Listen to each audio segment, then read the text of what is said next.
Une maison d'édition qui naît, C'est de la poésie. qui est tournée vers Ceux les qui autres. viennent de loin, Les êtres idiots, de ne pas accepter l'insupportable. L'engagement et le lyrisme. jamais je ne me tairai. Ce recueil porte plusieurs choses. La première partie est dédiée à André Chédid. Elle est dédiée à André Chédid parce que c'est quelqu'un qui m'a accompagné et qui m'accompagne même au moment où elle ne peut pas, où elle ne peut pas accompagner quelqu'un puisqu'elle est malade et chez elle. C'est quelqu'un qui m'a accompagné longtemps et ça m'est apparu évident dans cette situation de douleur de lui dédier un chant. Et etc.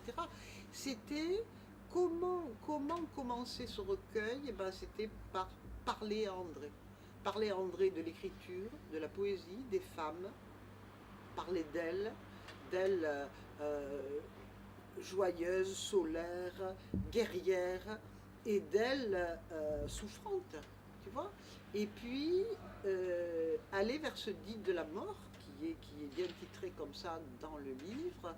Et je pense que tout est gravé dans des souvenirs anciens, dans une enfance, dans des...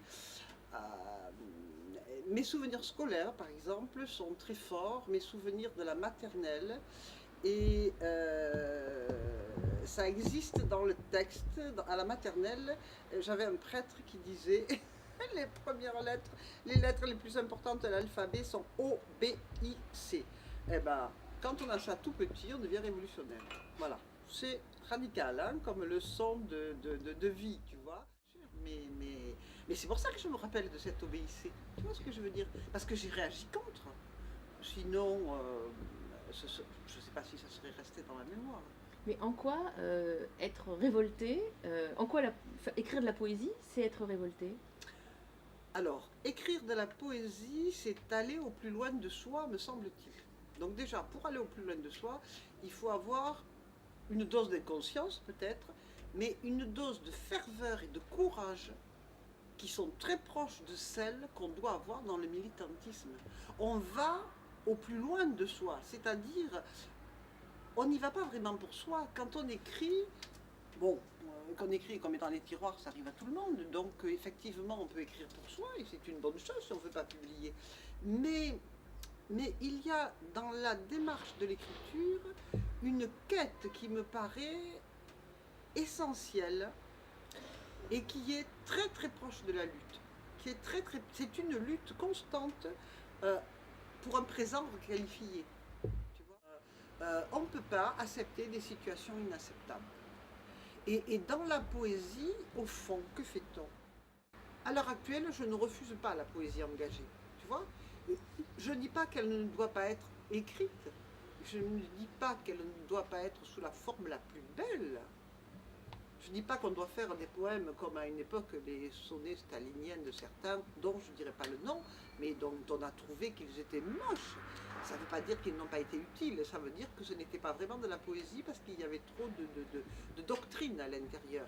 Malgré tout, la poésie, c'est ça. C'est ça. On réagit au monde tel qu'il est. Et dans le recueil Juste une pierre noire, la tonalité me paraît plus sombre. D'ailleurs, tu es dans la collection Soleil Noir. C'est un recueil qui m'appartient en entier. Même si je l'ai écrit, il sort d'un cri venu de l'intérieur, d'une brûlure, d'une faille. Eh bien, Juste une pierre noire, c'est bien évident que c'est dans cette lignée-là qu'il se situe. C'est un cri brûlant, c'est à la fois une implosion et une explosion, tu vois. Quelqu'un qui a implosé et puis qui tout à coup explose. Et l'implosion étant terrible, et l'explosion étant ce que tu as besoin de dire après. Alors tu as peut-être besoin de le dire et de l'écrire pour toi, mais si tu le mets dans un recueil et que ça peut être lu par les autres, à ce moment-là, c'est parce que, et j'espère que c'est ce que j'ai fait, tu es arrivé à quelque chose d'universel. Ce titre, je l'aime beaucoup, Juste une pierre noire. C'est le caillou sur lequel on bute, tu vois. toc et on s'écrase. Et c'est aussi le caillou, moi qui aime tellement le minéral, qu'on a dans la poche pour se sauver. Et c'est aussi ce recueil où pour la première fois de ma vie, j'ai mis des citations de l'Évangile, j'ai mis tu vois, des vendredis saints, samedis saints, etc. La pierre noire, c'est aussi la pierre noire de l'islam. Tu vois, là aussi, je ne peux pas me réduire à une seule forme d'expression, à une seule forme de religiosité, si tu veux. Je ne suis pas croyante et je le dis dans le recueil. Ça ne veut pas dire que je ne comprends pas les gens qui le sont et que, du point de vue texte, ces textes sont très beaux et que j'ai pas envie d'en prendre le suc et de m'en servir et de me questionner autour, tu vois. Peut-être c'est quelque chose comme la méditation des pierres. Je ne suis pas croyante, mais dans la nature, il y a peut-être quelque chose de sacré, tu vois. Et donc,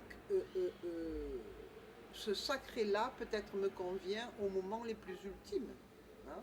Mais c'est vrai que c'est un recueil où je suis complètement déchirée, ventre ouvert, tripe à l'air. Il n'y a pas à dire autre chose quelque part. C'est évident que c'est ça. Et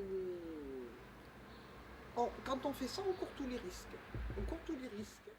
De toute façon, avec tous mes livres, je les mûris longtemps dans ma tête, tu vois. Je les pense, mais je les pense en mangeant, en buvant, en dansant, en arrosant mes fleurs, tu vois, enfin, en vivant ma vie tous les jours, en allant acheter mon pain. Et dans ces situations-là, tout fait écho, tu vois, un peu quelque part. Et tu sais, on est des éponges, hein, on est des éponges qui prenons là et là. Et là, vraiment, le chemin qui a mené à dire ce dit de la mort et à dire le fleuve dernier, parce que quand on a dépassé, n'est-ce pas, 50 ans, on est dans le fleuve dernier, hein, ce fleuve dernier est extrêmement joyeux, solaire. Voilà, c'est la vie qui continue. Je crois que, je vais exagérer, mais ça peut peut-être sauver des gens, de montrer qu'on peut être dans la douleur la plus forte et tout à coup être solaire, le plus solaire qui puisse être possible.